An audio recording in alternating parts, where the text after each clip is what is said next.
tamu. Assalamualaikum warahmatullahi wabarakatuh. Waalaikumsalam warahmatullahi wabarakatuh. Oke, ini adalah podcast pertama kita. Bersama gue udah ada dua mas-mas ganteng yang masih Jones and the Blow single nih. Ada Mas Syihab Iqbal Hidayat. Halo semuanya. Ketua Koordinator PMDG 2012. Oh, ada. Dan Salam juga pramuka. ada Mas Gufron Hanafi, Assalamualaikum. Ketua Keamanan. Keamanan. Dan ketua PPM Pak, sorry. Menjadi Ketua PPM setelah Oh iya. Itu ralat dikit ya, itu mutor, nggak ada orang lain. Muter gitu. tuh apa? Terpaksa. Ya? Terpaksa gitu ya. Jadi daripada nggak ada sama sekali ya mending itu yang disuruh jadi ketua. Kalau aneh kan cuma remah-remahan aja. Ada. Enggak. Posisi Anda tetap penting, Ustaz Bambang. Ya. Proletar yang terlihat resmi. Anda kan anak buah saya. Oke, hari ini kita mau ngobrol tentang kenang-kenangan di Gontor, cerita-cerita. Pasti setiap dari kita punya dong kenang-kenangan, gimana sih kisah kita bisa sampai masuk Gontor. Soalnya Gontor itu apa ya? Kalau ibaratnya ada orang masuk sebuah institusi pendidikan, pasti dia akan bangga dong masuk sebuah institusi pendidikan yang Benar. Betul. institusi itu sudah melahirkan Banyak tokoh-tokoh. tokoh, benar. Apa atau mungkin orang milih sebuah institusi pendidikan itu karena yang mendirikan adalah orang yang besar, terkenal. Betul. Gitu kan. Yes, pasti. Nah, itulah yang pengen kita ulik dari podcast kita ini, dan mudah-mudahan pemirsa bisa mengambil manfaat, atau mungkin kalau ada yang mendengar dari teman-teman calon-calon wali santri, iya, gitu benar. kan, Wali santri juga bisa menjadi mood sebuah booster, iya, menambah imun. Gimana imun? Suatu hari anaknya minta keluar dari pondok, dari Gontor, Yes, mungkin ini dia bisa menjadi jadi yakin lagi. ada motivasi tersendiri untuk Bapak Ibu wali santri atau calon wali santri nantinya. Atau mungkin ada teman-teman yang satu angkatan sama kita, atau yang udah keluar dari Gontor, udah selesai di Gontor juga mungkin bisa Iya. kembali mengenang atau bisa mengambil banyak faidah lah, mudah-mudahan dari Betul, podcast Mungkin ini. punya sudut pandang sendiri mungkin ya terkait ini semua, nanti mungkin ya bisa jadi. Cuman ya ini ya segelintir kisah kita aja. Iya, pengalaman pribadi kita yang kita rasakan lah, yang udah kita dapat dari selama, mungkin kalau saya paling lama ya di pesantren, karena saya sampai ngabdi dan ngajar pun masih di sana gitu Pak. Iya. Ya mungkin nanti ada sedikit cerita dan tambah-tambahan ya nilai-nilai yang bisa saya dapat dari Gontor itu sendiri, insyaallah. Oke, kita mulai cerita.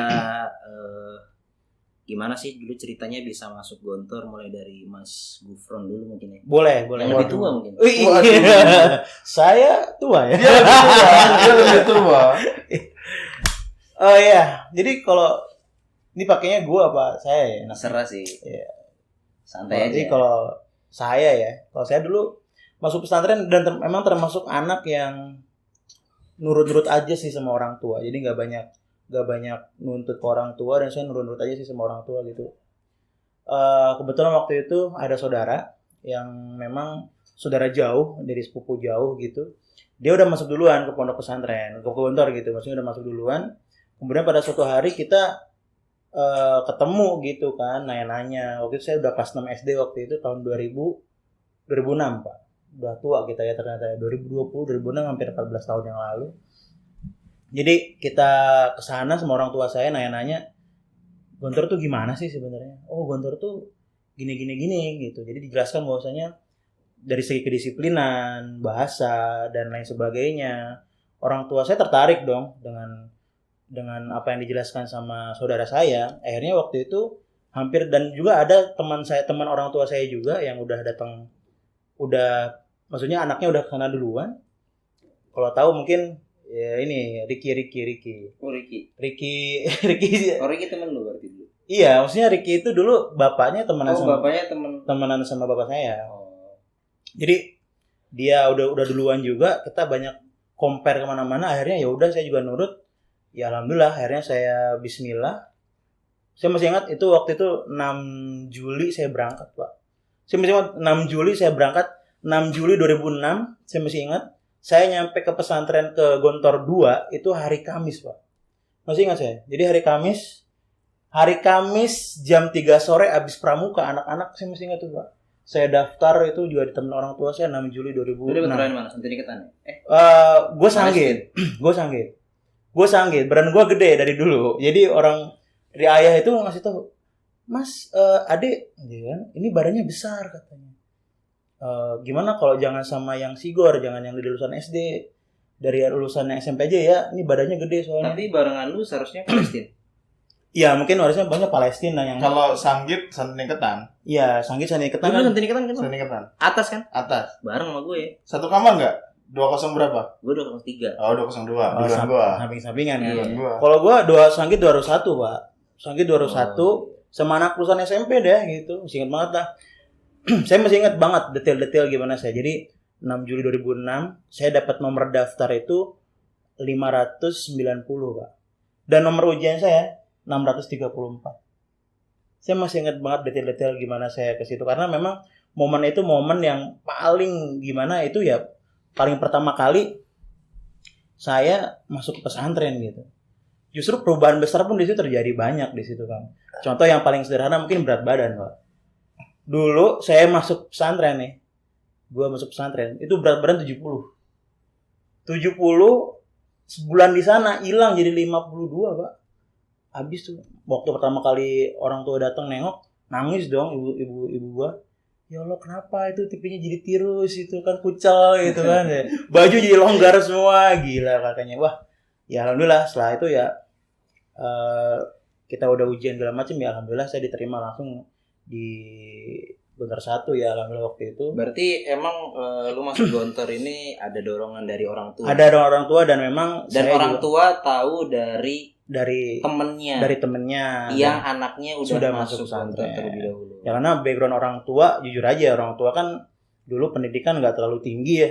Jadi memang tapi pergaulan lumayan luas. Jadi kesadaran untuk bahwasanya anak nih butuh pendidikan yang layak yang bagus yang pendidikan agama terutama ya. Jadi ya alhamdulillah dengan pergaulan yang luas itu akhirnya orang tua ya udah bismillah gitu kan Gontor gitu kan.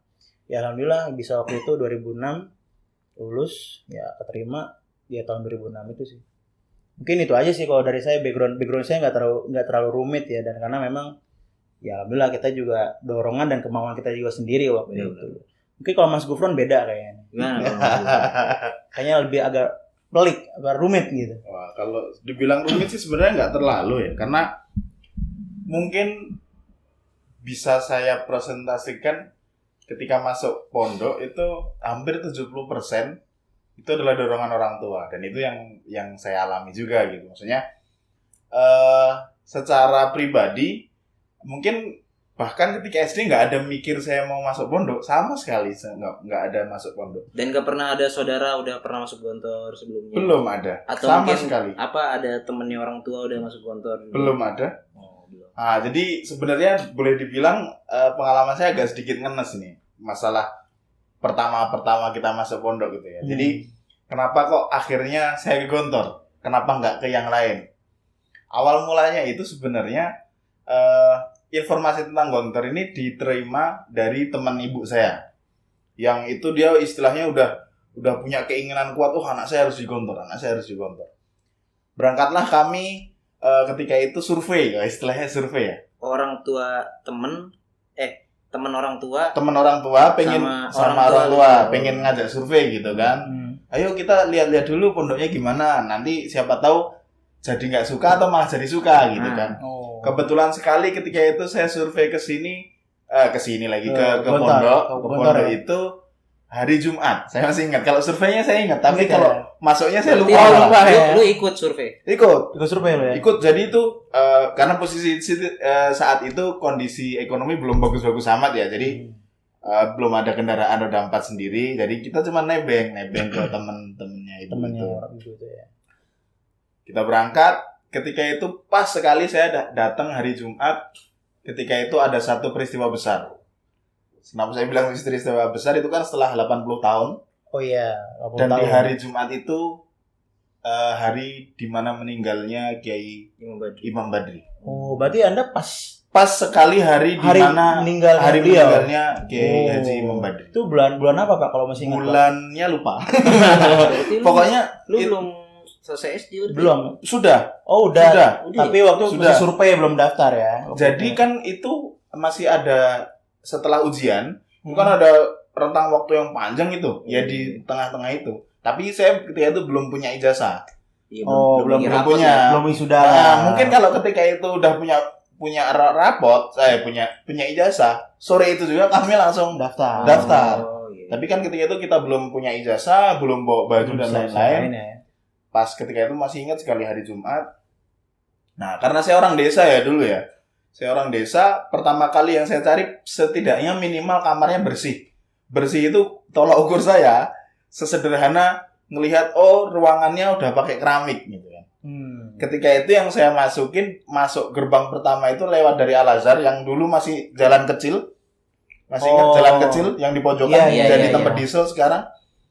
Itu masuk langsung ke Indonesia 1. Boleh saya bilang waktu 80. Iya, benar. Benar kan? Kayak penjara kan. Ketika 80 tahun kondisi pondok bersih banget. Malah bersih ya.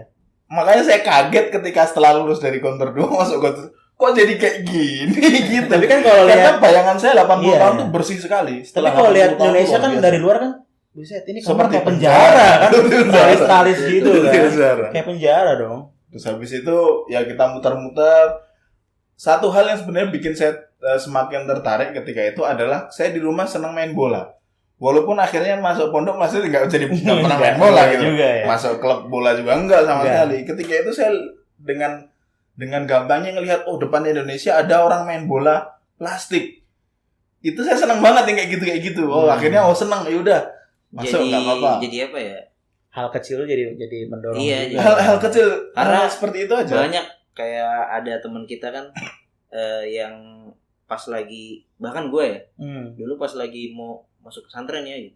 Di pesantren udah bisa main bola nggak gitu? Iya. Bisa. Betul.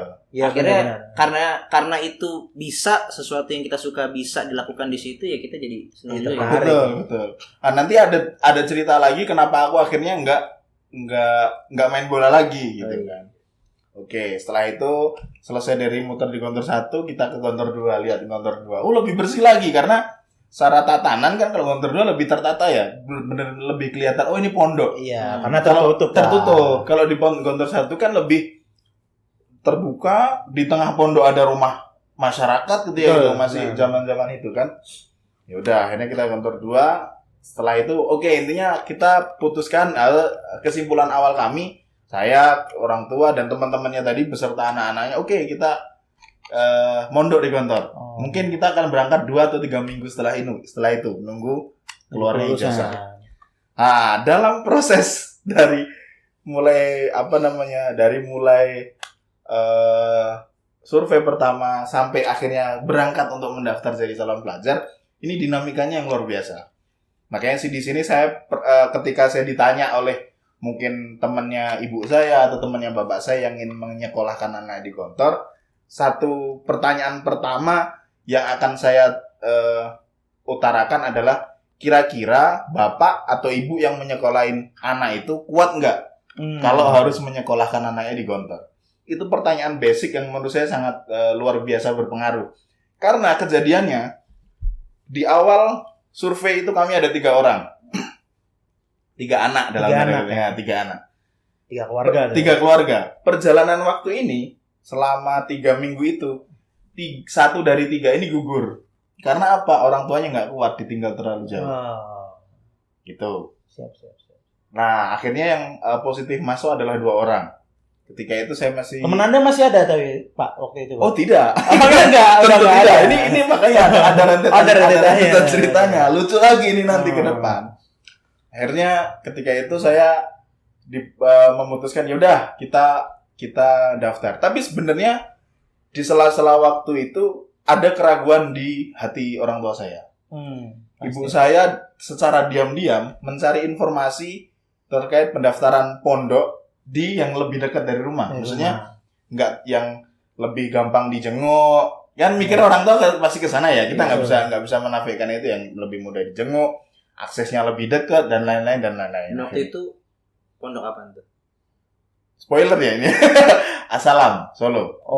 Asalam iya, Solo. iya. Ketika itu Pondok modern juga ya? iya, Pondok pondok modern juga. Tapi bukan alumni dia. Sepertinya ada alumni. Banyak Kenapa? sih alumni. Kenapa Asalam? Karena kakak saya alma mater sana. Oh. Kakak saya yang cewek dulu mondoknya di Asalam. Oh gitu. Tapi sebenarnya kalau saya pikir pragmatis, saya mau-mau aja karena Tapi secara berarti orang tua lu udah ada gambaran anak nih mau Harus dimasukin pesantren gitu ya. titik berat pertama harus pondok. Karena sebenarnya kalau boleh dibilang, saya dulu SD nggak bego-bego amat lah ya. Jadi secara Anda bagus. saya nggak bego-bego amat gitu ya. Jadi kalau dari nilai ya, kalau untuk masuk ketika itu kan masih pakai NEM ya, masuk pakai rata-rata nilai itu ya. Untuk masuk ke sekolah SMP favorit di kabupaten itu masih bisa lah. Gitu. Nggak bego-bego amat saya. Tapi 3 bulan menuju kelulusan ibu saya bilang, kamu cowok, kakak kamu yang cewek aja masuk pondok, masa kamu masuk SMP negeri kan gitu. Terus akhirnya ya itu tadi dorongan dan alasan paling banyak ketika kita masuk pondok adalah birrul walidain. Ya dong. Ya dong. Ya, mungkin Anda menafikan itu. Ya, makanya ketika kondisi corona ini, mungkin kalau ketika itu saya dihadapkan dengan kondisi corona seperti hari ini, mungkin saya nggak berangkat. Nggak akan daftar. Dahsyat loh. Gua boleh tahu, mungkin buat calon wali santri atau nanti ada yang mendengar, angkatan sekarang ini emang keren banget, sumpah. Anak-anaknya mandiri. Capel tahun ini berangkat sendiri, tidak didampingi orang tua. Mereka bawa barang sendiri, daftar sendiri, itu udah keren banget. Saya jujur aja, dari Anda bertiga nih, kita bertiga, siapa yang nggak nangis ketika ditinggal? Nggak ada. saya kira nangis dari kantor 2. Gue nangis bro. Mungkin kelihatannya waktu itu kan cuma 2 hari. Jadi cuma 2 hari, 1 hari 2 malam. Waktu itu hari Jumat malam gitu kan, habis Isya gitu kan, orang tua bilang gini, Bapak pulang ya. Oh ya udah gitu. Ada butuh apa lagi? Enggak ada sih, beli jajan aja dikit gitu kan. Ya udah pulang ya. Ya udah pulang, salam, cium tangan segala macem, jalan gitu kan. Ternyata selama jalan tuh gua nggak nengok dong, sok kuat aja gitu kan. Padahal waktu di belakangnya itu, ke belakang ini gua tahu orang tua itu ternyata ngarep kalau gua tuh harusnya nengok gitu kan, salam lagi kan. Ternyata sampai itu yaudah sok kuat aja, naik ke asrama, ke asrama, naik masuk kamar, naruh barang, gelar kasur, tidur. Gue nangis dong. Ada teman gue dari Kalimantan, udahlah sabar aja katanya, gini iya sih. Tapi itu berarti itu sifatnya cowok kali ya, dia nggak mau nangis di depan kelihatan gitu ya. Iya sih. Beda mungkin kalau cewek ditinggal langsung nangis gitu. Iya sih ya, kenyataan kemarin gue lihat waktu nganter Capel kemarin, ini yang buat yang KPM Jakarta mungkin nanti ada denger juga. Saya salut banget sih sama calon wali santri yang sekarang ini emang keren banget.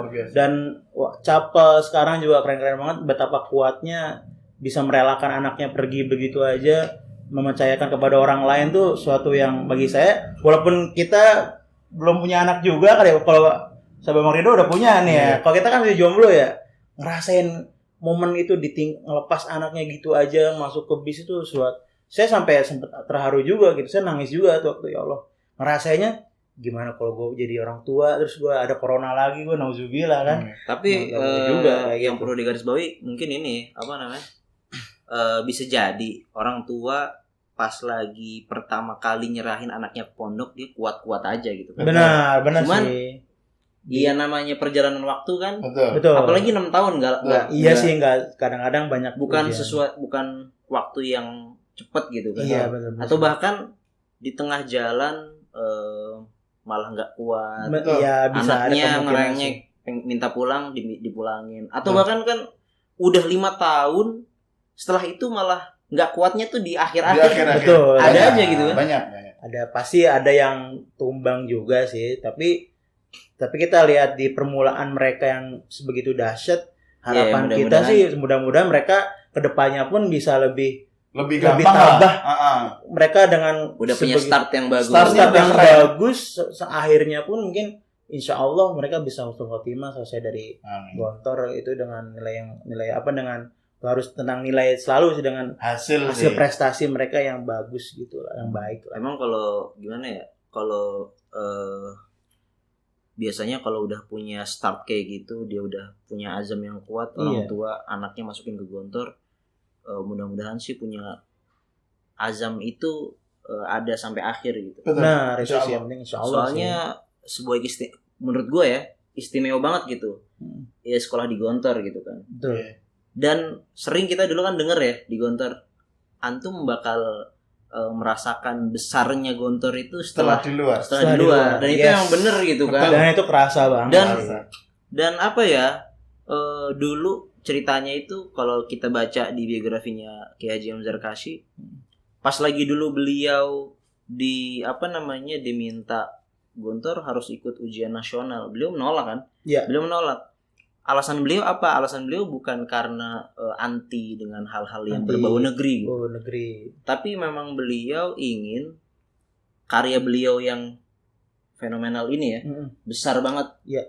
Itu nggak mau rusak begitu aja gitu. Betul, atau nggak betul. mau ya udah ini orisinil gitu. Orisinil. Karya beliau. Apalagi menurut beliau orang jauh-jauh dari mana aja atau bahkan dari luar negeri kan mau ke Gontor ya karena dia pengen sistem Gontor yang istimewa itu yang nggak ada di tempat lain gitu. Originalitasnya yang dicari salah satunya mungkin. Nah sekarang tentang apa ya? Apa sih falsafah hidup yang paling lu ingat nih? Falsafah hidup ya. Kalau lu dulu apa? Paling sebenarnya gini ya, kalau terutama kita ketika terjun di masyarakat pasti yang falsafah yang paling sekiranya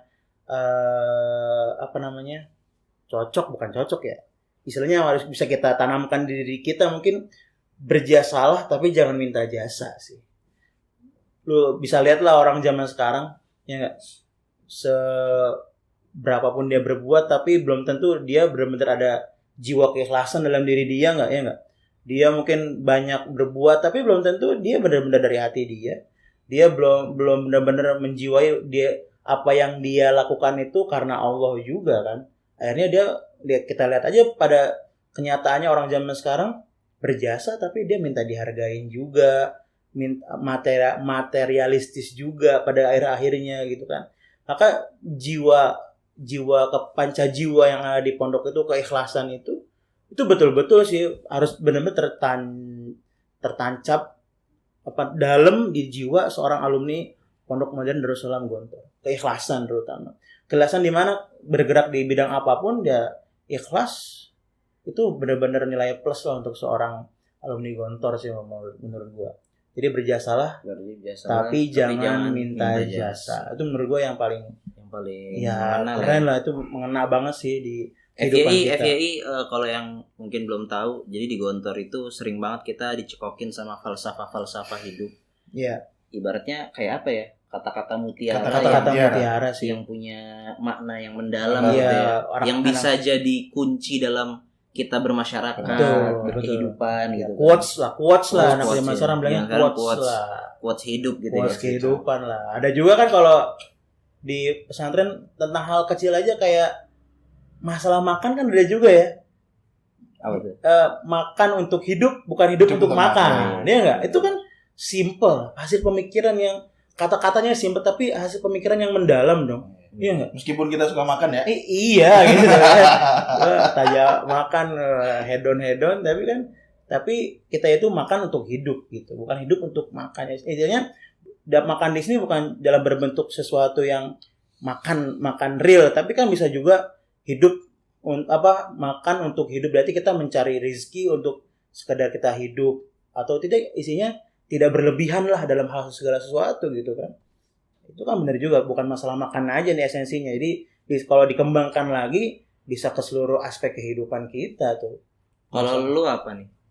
Kalau aku sih mungkin banyak ya, maksudnya karena setiap apa yang kita lihat, waduh ini keluar kan. Definisi pendidikan. Iya, apa yang itu kita syiar lihat, Mahat, Pak. apa yang kita rasakan. Moto ya? Itu kalau itu masuknya ke syiar Mahat. Jadi syiar Mahat dalam masalah pendidikan itu Inatan Fida Tarbiyah itu baru. Iya. Tapi boleh lah. Tapi bisa juga. Itu juga keren juga sih. Gimana tadi? Tapi maksudnya aku landasannya ke situ. Jadi Hmm. semuanya yang apa yang ada di sana menurutku bisa diaplikasikan dan itu sangat punya nilai yang luar biasa dalam kehidupan. Benar. Tapi mungkin pertama kali yang bakalan saya keluarkan adalah tulisan yang selalu kita lihat ketika kita masuk ke gerbang, entah itu di Gontor 2, entah itu di Gontor 1. Semua gontor kayaknya ada. Semua Gontor ada. Ke Gontor apa yang kau cari. Ini bukan letter luck ke Gontor apa yang kau cari, tapi lebih kepada Dia bukan tekstual ya. bukan tekstual, tapi saya memaknainya sebagai lebih kontekstual. Jadi bukan ke Gontor apa yang kau carinya, tapi lebih kepada dimanapun Anda berada, dimanapun apa yang akan Anda lakukan, kita harus tahu tujuan kita tuh mau ngapain. Oh, yes, benar juga. Jadi ketika kita udah tahu tujuannya, otomatis kita akan buat langkah-langkah untuk mencapai tujuan itu. Nah. Menurut saya itu sih yang menurut saya agak sangat berbekas di saya. Makanya ketika kita mau melakukan sesuatu, kita mau ngerjain sesuatu, atau kita punya impian suatu impian, kita punya goal yang jelas gitu. Nah, hari ini kan sering kita melihat fenomena-fenomena bahkan di diri kita sendiri ada niat-niat yang kurang baik. Ini kan hubungannya dengan ketepatan niat. Kata Pak Yesukri kan yang mengutip salah satu hadis, saddidu niyatikum. Selalu tepat-tepatkanlah niatmu, karena sebenarnya itulah salah satu kunci solehnya sebuah amalan kan. Kata innamal a'malu binniyat gitu. Kembali lagi, makanya ketika kita kembali masalah ke Gontor apa yang kau cari ini, mungkin ini secara letter luck kita bisa maknai kalau ini adalah biar kita ketika masuk pondok tujuannya jelas, sehingga apa yang akan kita dapat pun jelas. Begitu pula ketika kita di masyarakat, begitu pula kita di organisasi, kita di pekerjaan kita, ataupun di mana kita berada. Menurut saya moto ini salah satu, atau pertanyaan ini perlu kita selalu tanyakan pada diri kita. Iya, kita mau ngapain, niat kita untuk apa, karena itu semua akan jadi jadi poin, menurut saya poin-poin yang sangat penting ketika kita mau memulai sesuatu. Oke, keren. Iya sih. Terus apa ya, dulu kalau masih ngomongin dalam ranah falsafah hidup yang kita dapat di Gontor ya. Jadi kalau setelah gue belajar gitu kan, gue baca buku gitu, ternyata falsafah hidup yang ada di Gontor ini memang intisarinya itu dari ayat Quran, dari hadis. Betul. Karena Dulu mungkin, pernah ada gini, temen gue senior, seorang senior lah, katakan begitu ya. Dia kayak menyayangkan anak-anak Gontor tuh sebenarnya oke gitu. Cuman sayangnya jauh dari hadis, dari ayat Quran. Dia bilang kayak gitu. Okay. Padahal sebenarnya di Gontor itu yang diajarkan adalah sumber-sumbernya dari hadis dan Al-Quran, cuman dibahasakan lebih mudah. Dibahasakan dalam bentuk kata mutiara. Agar agar mudah kita cerna, agar mudah kita aplikasikan, kita mudah. Karena mulai dari kita mudah diingat itu nanti kita mudah juga untuk mengaplikasikan gitu kan, mengamalkan gitu kan. Dan dan nggak masalah gitu untuk usia kita udah dapat itu dulu. Nanti dengan perkembangan waktu kita baca buku lagi atau belajar lagi, kita baru tahu, kita akhirnya tahu gitu kan, oh ini bersumber dari Al-Quran dan juga dari hadis. Nggak masalah gitu menurut gue. Nggak masalah sih, karena ya otomatis seorang kiai, beliau yang dahsyat tirakatnya, dahsyat ibadahnya gitu, pasti ketika mengucapkan sesuatu pasti juga setidaknya rujukannya ya pasti ke sana. Iya, dan dia pasti penuh hikmah lah. Apa yang dikatakan beliau pasti ada hikmahnya dong. Ya kalau Nabi mungkin in huwa illa wahyun yuha, mungkin kalau yang dikatakan seorang kiai ini lebih banyak hikmahnya. Seiring perjalanan hidup yang dia rasakan, ibadah yang beliau lakukan, pasti banyak hikmah-hikmah yang beliau dapat secara tidak langsung, ilham-ilham yang beliau dapat. Oke. Terus nih sekarang selanjutnya adalah gue mau nanya nih. Gimana? Lu berdua udah pernah belum baca biografinya Ki Haji Hamzah Kaji? Harus jujur. Kalau saya kan jujur ya lebih suka aplikasi langsung gitu. Iya. Jadi mungkin kehidupannya sudah menjalani, tapi mungkin teori di balik itu semua yang dirangkum dalam Ya, biografinya mungkin- gitu. Maksudnya Mungkin lebih Belum. lebih aplikatif ya. Aplikatif. Jadi yang kita Tapi rasain- lu udah punya bukunya belum? Kalau gua sendiri dulu, jadi emang ada sih buku biografi beliau ya. Pernah baca sih beberapa halaman depannya aja gitu. Emang belum sampai habis sih gua baca. Emang pengen banget sih gua baca, dan memang gua jujur aja belum punya bukunya sih. Sebagai alumni gua merasa kurang ajar juga sama Kiai. kurang Ya, ajar sebenarnya gua baca bukunya Hamka, gua baca. Bukunya Hairul Tanjung gua baca biografi. Kiai sendiri belum gua baca ya. Mungkin gua emang mohon maaf banget sih, tapi insya Allah lah. Jadi PR juga sih buat kita. Iya, harus baca. PR itu PR. Soalnya gini, orang gimana yang tuh? orang yang mau tahu Gontor bisa dia pastinya seharusnya dia bener-bener hidup di Gontor gitu. nyantri. Betul. Melihat, nyantri bahkan gitu ya. Nyantri lah. Bahkan salah satu peneliti dari Belanda apa dari mana ya, namanya Karl Stenbrink. Dia dulu bikin tesis apa disertasi dia tentang sistem pendidikan pesantren di Indonesia. Salah satunya dia ngelakuin riset di Gontor, dan dia bener-bener nyantri di Gontor. Dia minta izin sama Pak Azhar. Pak Azhar, saya pengen melakukan riset tentang pendidikan, dan salah satu rujukannya di Gontor. Tempat risetnya, saya mau tinggal di sini beberapa waktu gitu. Dikasih izin sama Pak Azhar. Itu yang pertama. Atau yang kedua, bisa kita paling tidak mengetahui sedikit tentang Gontor dengan baca biografi Emil Darkasi. Ya, kalau gua boleh ulik sedikit, semua yang ada di Gontor itu, Pak Imam Zarkashi itu pengalaman beliau, bahkan kan beliau kan pernah, bukan orang yang cuman di pondokan aja gitu ya. Iya. Dia pernah di pemerintahan gitu kan. Iya betul. Pernah terjun di Aktif lah di berbagai bidang. politik juga pernah gitu Iya, kan. pernah. Di pendidikan di luar juga pernah. Terus beliau akhirnya ke pondok, dan pas lagi beliau akhirnya di pondok, fokus di pondok, itu bener-bener apa yang menjadi pengalaman beliau di luar itu bener-bener diolah terus diaplikasikan gitu, diintisarikan di pondoknya itu, di Gontor itu. Makanya kalau bener-bener kita rasain sistem di Gontor kayak udah matang gitu ya. Walaupun nggak bisa kita bilang sempurna ya, pasti sempurna milik Allah gitu. Iya betul. Tapi itu udah Insya Allah sih. Udah Oke banget. Oke Banget sih. Oke banget. Ya teruji lah, bayangin hampir 96 tahun ya sekarang ya. Sekarang 95 atau 96 sih angkatannya. Hampir 96 sekarang, bayangin aja, alhamdulillah dengan berbagai macam, kalau kayak kita bilang Gontor dengan segala kekurangannya, ya beginilah Gontor. Gontor dengan segala kelebihannya, ya beginilah Gontor gitu. Alhamdulillah selama 96 tahun bisa eksis, istilahnya ya mengabdi kepada agama, pasti mengabdi kepada bangsa. Berapa tokoh yang telurkan dari Gontor juga kan. Ya itulah kalau menurut gue 96 tahun tuh ya insya Allah menuju ke 100 tahun nanti, kita doakan semoga Gontor makin maju. Ya, mudah-mudahan juga 100 tahun Gontor, jadi nanti lu udah pada punya pasangan lu. Gue pengen sih gendong anak ke sana. Amin. Doanya. Terus selanjutnya kenang-kenangan yang paling berkesan. Pasti banyak banget kan kenangan nih. Banyak banget lu 6 tahun, lu bahkan berapa tahun lu di Gontor? Ya gue sambil hampir 12 mungkin. Hampir 12. Hampir 12. Kalau gue cuman mungkin 7 tahun. Lu 7 tahun. Iya. Apa nih kenangan yang paling berkesan bagi lu Apa ya sama lu di Gontor? Selama menjadi santri, is okay lah. Kalau jadi santri pasti gue ngerasain banyak banget ya. Jadi kenangan yang paling terasa ya pasti ya suka duka pasti ada ya. Saya akan bicarakan yang suka-sukanya aja mungkin. Kalau dukanya kebanyakan ya. Kalau ceritain kisah sedih, wah mungkin bisa jadi novel jadi tetralogi saya gue bilang kan. Tapi ya di Gontor itu paling asik ya. Jadi di Gontor kenangan paling asik tuh ketika kita diberi satu amanat di Gontor, ketika di pondok lah. Ini mungkin buat adik-adik nanti yang mendengarkan atau untuk wali santri yang mendengarkan atau siapapun, ketika di pesantren di Gontor, ketika kita diberi tanggung jawab apapun itu, usahakan ambil aja, take it, diambil aja, karena itu jadi proses pembelajaran juga buat kita gitu. Dan di Gontor itu insya Allah sekali kita dipercaya dan kita mampu melaksanakan, insya Allah sih apa ya kita dapat ilmu banyak lah di situ.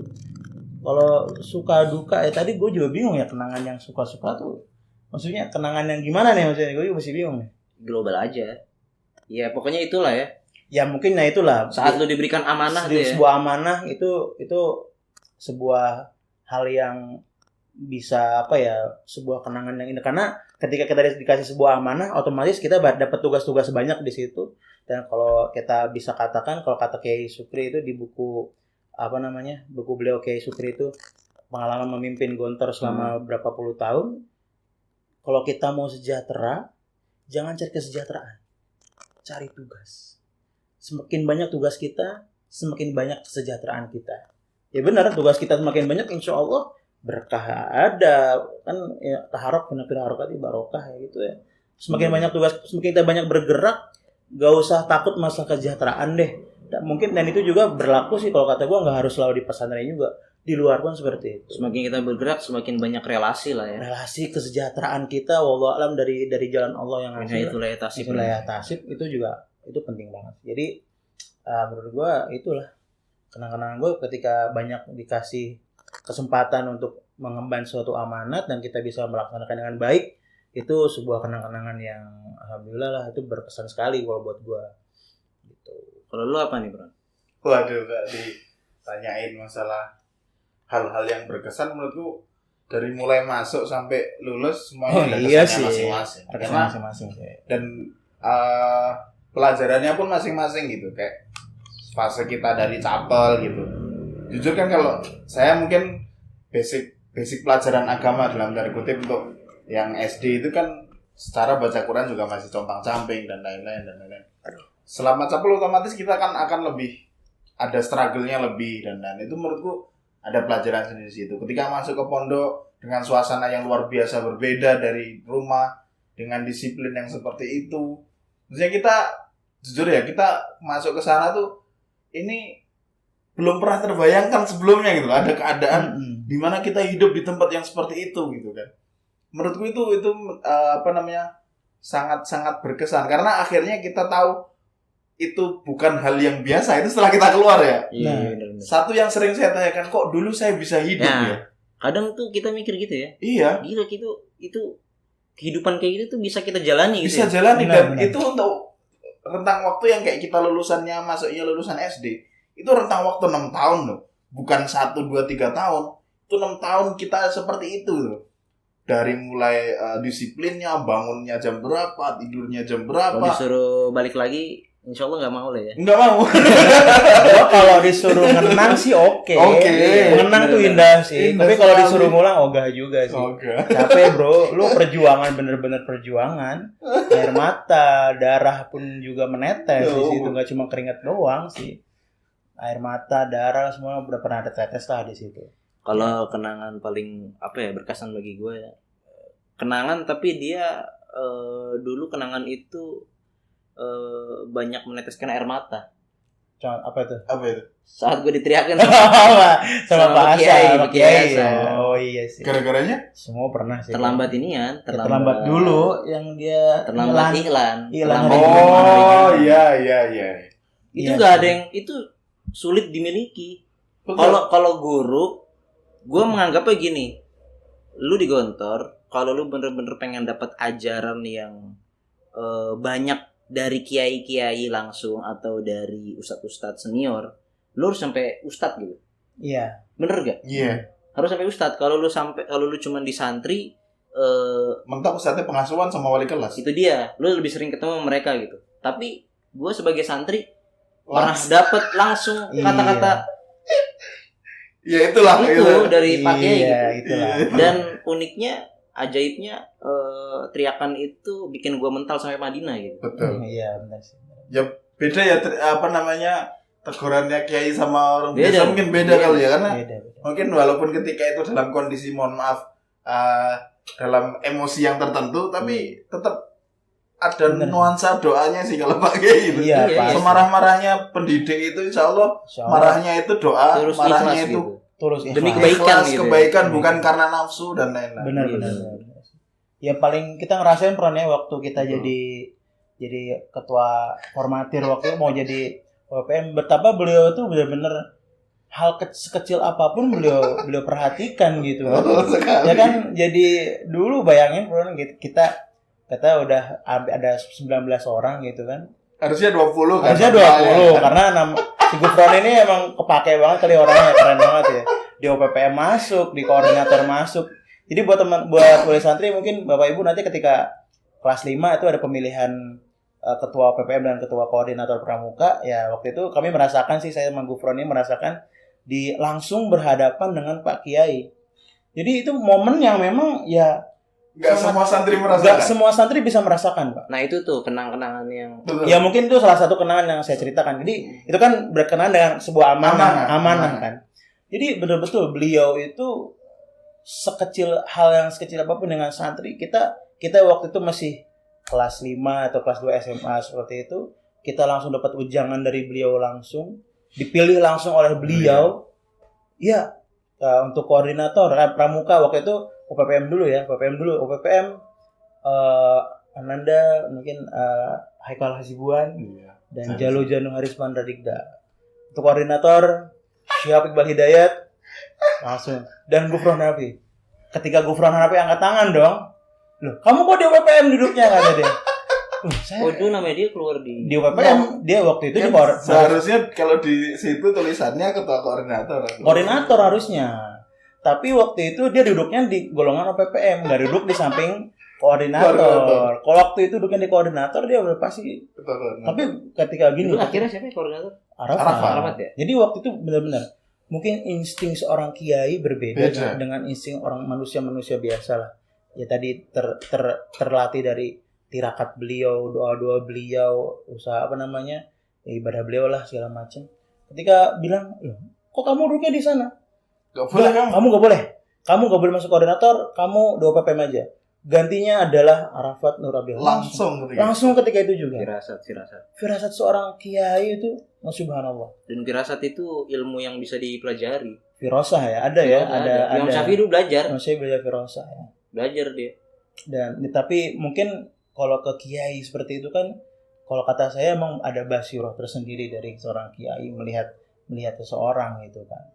Ya itulah kenangan itu saya akan ingat terus di waktu itu, karena pelakunya ada di samping saya juga nih.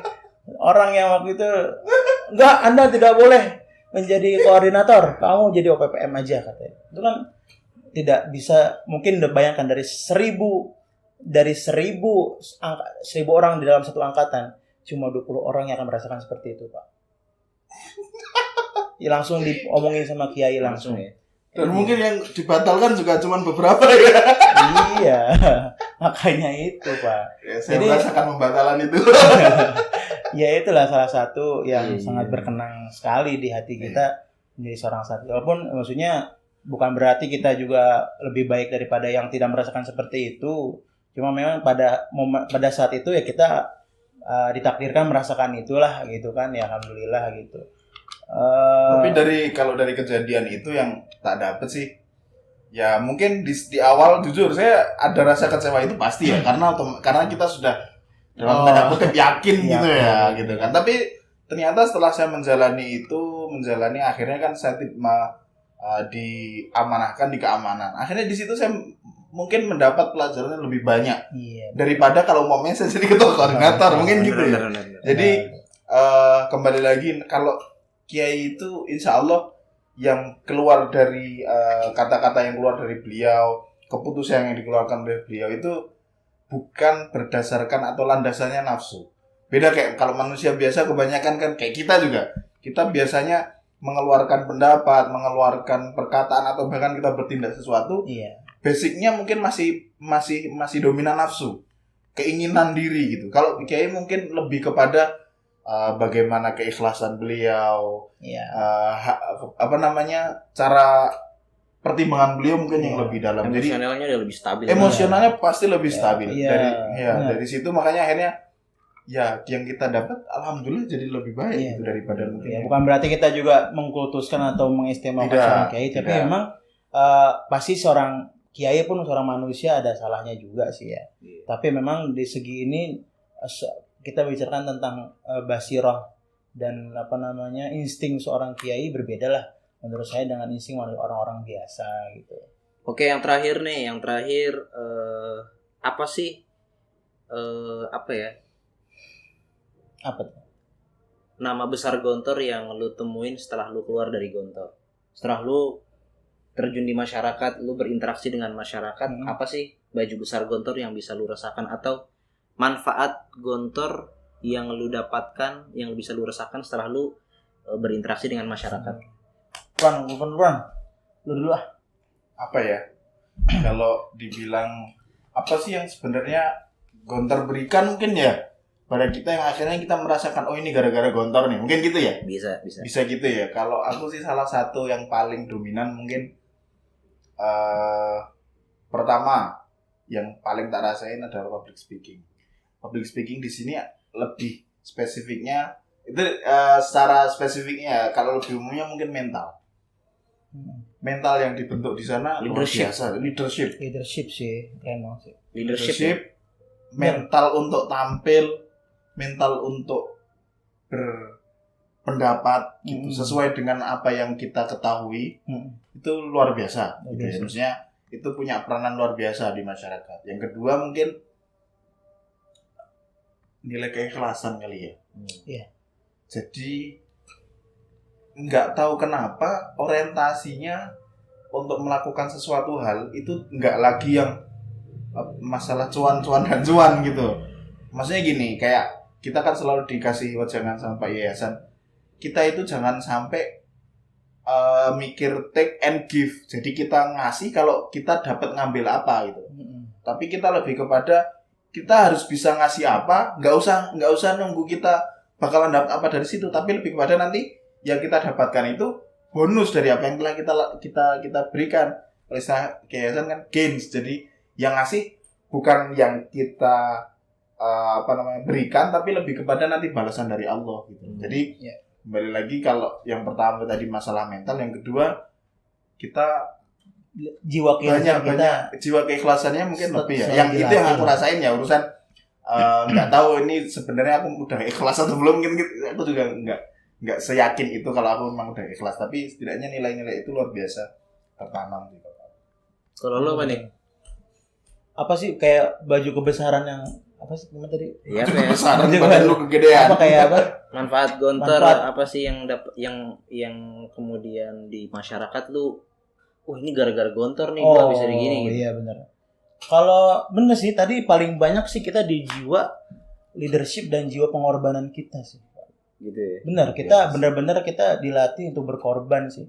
Kalau di Gontor mungkin ada falsafah dengan bahasa Jawa, bondo bahu pikir lek rusak nyawane pisan kan. Benar-benar sih kita ketika mungkin bagi sebagian besar alumni Gontor yang ketika itu dia ditempatkan di sebuah organisasi atau sebuah tempat dia berjuang, saya kira jiwa itu benar-benar akan terus tertanam. Apapun yang dia punya, potensi yang dia punya pasti akan dia korbankan deh. Mau berbentuk harta, berbentuk pemikiran, berbentuk waktu dia dikorbankan.